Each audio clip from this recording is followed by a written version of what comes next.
কখনো কোনো স্বার্থ নিয়ে নামাজ পড়বেন না ভাইয়েরা। আগেও বলছে, এখনো বলছে, যখনই আল্লাহর দরবারে সিজদা দিবেন বিনা স্বার্থে দেওয়ার চেষ্টা করবেন। কিছু পাওয়ার আশায় নয়, কিছু চাওয়ার আশায় নয়।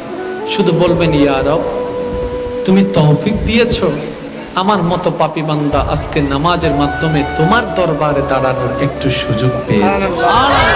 মওলা তুমি একটু দয়া করেছো বলে আমার এই পাপী জবানে আজকে কোরআনের মতো কালাম উচ্চারণ করার তৌফিক পেয়েছে।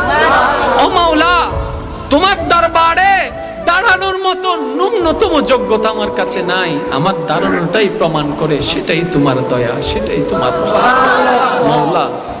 এতদিন পাগল ছিলাম, দুনিয়ার স্বার্থবাদী ছিলাম। যখনই নামাজ পড়েছি অনেক কিছু চেয়েছি, এটা দাও সেটা দাও, এমন করো সেমন করো, ওইটা দাও সেটা দাও, চেয়েছি মাওলা। মাওলা আজকে কিচ্ছু চাই না, আজকে শুধু একটা জিনিস চাই। রব জিজ্ঞেস করবে, বান্দা কি চাস তুই? এবার আপনি বলবেন, মাওলা কিচ্ছু চাই না, তোমাকে চাই, তোমাকে চাই, তোমাকে চাই।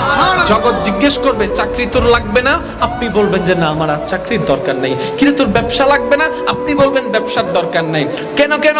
বলে যে ব্যবসায় যে টাকা আসবে, সেই টাকায় যে রিজিকটা আসবে, ওই রিজিক দাতাকে লাগবে।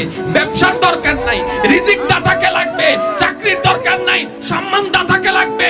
পড়ালেখার দরকার নাই, এলম দাতাকে লাগবে।